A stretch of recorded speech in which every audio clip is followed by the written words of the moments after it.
पूरे विश्व के हिंदू एक होकर बांग्लादेश के हिंदुओं के लिए एकजुट होकर संघर्ष करें। बांग्लादेश के हिंदुओं की दुर्दशा के खिलाफ कानपुर में हिंदू समाज ने एकजुट होकर पदयात्रा एवं प्रदर्शन किया तथा बांग्लादेश के सैन्य प्रमुख बकार उज़्ज़मान और मुख्य सलाहकार मोहम्मद उन्नूस के पुतले फूके।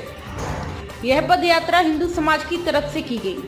भारी संख्या में लोग रावतपुर स्टेशन के सामने महाराणा प्रताप की मूर्ति के पास एकत्रित होकर नारेबाजी करते रहे तथा पदयात्रा कर गोल चौराहे पहुंचे। गोल चौराहे पर यात्रा समस्त ने जनसैलाब का रूप ले लिया। यहां पर जनसभा में हिंदू समाज ने एकजुट होकर बांग्लादेश में रह रहे हिंदुओं को बचाने का आह्वान किया। रामराज परिषद के अध्यक्ष अजय कुमार मिश्रा ने अपने उद्बोधन में कहा कि अब समय आ गया है जब पूरे विश्व को हिंदू एक साथ मिलकर संघर्ष करें। उन्होंने भारत सहित पूरे विश्व के हिंदुओं से एक होकर लड़ने का आह्वान किया। शिवराजपुर के महंत पर पिंटू गिरी ने कहा कि संत समाज हिंदुओं को एकजुट होकर हिंदुओं को बचाने और विधर्मियों का नाश करने के लिए आंदोलन चलाएगा। रोहिंग्या मुक्ति मोर्चा के कार्तिकाय ने कहा कि यह आह्वान करते हैं कि वर्तमान में हिंदुओं की दुर्दशा जिन देशों में हो रही है उसके विरोध में पूरा राष्ट्र खड़ा हो और हिंदू बहन बेटियों की इज्जत बचाने के लिए महाराणा प्रताप छत्रपति शिवाजी महाराज की तरह शस्त्र धारण करे, तभी इस तरह की घटनाओं पर रोक लगाई जा सकती है। और उन्होंने कहा कि निर्दोष हिंदुओं की हत्या बलात्कार की घटनाएं बर्दाश्त के बाहर है। हिंदू समाज में इसका पुरजोर विरोध कर रहा है। निर्दोष हिंदुओं की हत्या व उनकी महिलाओं के साथ बलात्कार की घटनाएं असमक्ष अपराध हैं और ऐसे अपराधियों का वध करना ही उनका एकमात्र इलाज है। भारत सरकार से मांग करते हैं कि अविलंब बांग्लादेश में रह रहे हिंदुओं की सुरक्षा हेतु भारतीय सेना भेजी जाए और बांग्लादेश के हिंदुओं से एकजुट रहकर डटकर मुकाबला करे, डरे नहीं। महिलाएं हिंदू महिलाओं के साथ अत्याचार का विरोध मां दुर्गा और काली बनकर लेना जानती हैं। हिंदू महिलाएं अब बहुत हो चुकी यातना, अब रण बड़ा भीषण होगा। वैभव सिंह राजावत, मंडल अध्यक्ष। आज किस लिए यहाँ पर आपने प्रदर्शन किया है और क्या चीज़ें मुख्य रूप से ये प्रदर्शन जो है हिंदुओं को एक करने के लिए भी है।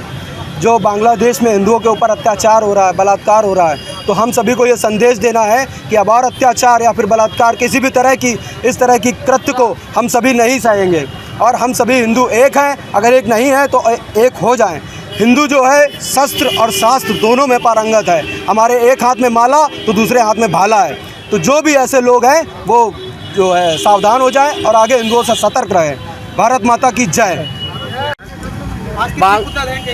आज जो है बांग्लादेश के जनरल का और बांग्लादेश के मुख्य सलाहकार दोनों का पुतला दहन किया गया। ये दोनों ही जिम्मेदार हैं बांग्लादेश में हिंदुओं की दुर्दशा के लिए। इसलिए इनका पुतला दहन किया गया। इन्होंने हिंदुओं की रक्षा का कोई प्रयास नहीं किया गया। वहाँ आरक्षण के मुद्दे पे जब मामला सरकार गिरी थी तो उसका हिंदुओं से क्या लेना देना था? हिंदू लोगों को क्यों मारा गया? और हमारी भारत सरकार से भी मैं विरोध दर्ज करता हूं कि भारत सरकार ने हिंदुओं को बचाने के लिए क्या प्रयास किया। उन्होंने कहा हम स्थिति पर नज़र रखे हुए हैं। स्थिति पर नज़र रखना कोई इलाज नहीं है। वहाँ पे आप देखिए जिस तरीके के विभत्स वीडियो आए हैं माताओं बहनों के साथ बलात्कार के, वो दिल को रुला देने वाले हैं। और भारत सरकार ने कहा कि हम स्थिति पर नज़र रखे हुए हैं। इसलिए हिंदू समाज बहुत आक्रोशित था, कोई इसको लेके आगे नहीं बढ़ रहा था। इसलिए समस्त हिंदू समाज की तरफ से हम लोगों ने बात की और बात करके आज यहाँ पर रावतपुर चौराहे से और गोल चौराहे तक पैदल मार्च किया।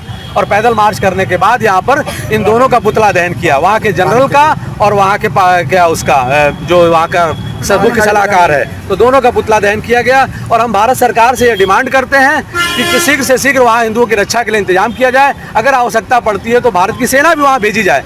यहाँ तक कि इंदिरा गांधी ने अपने समय में इस काम को करके दिखाया था। यहाँ हमारे प्रधानमंत्री 56 इंच का सीना तो दिखाते हैं, लेकिन ऐसा साहस नहीं जुटा पाते हैं कि वहाँ पे भारत के लोगों को वहाँ रक्षा कर पाएं। तो हिंदू समाज जिंदाबाद, हिंदू समाज जिंदाबाद। प्राइम संदेश न्यूज से शकील अहमद की विशेष रिपोर्ट।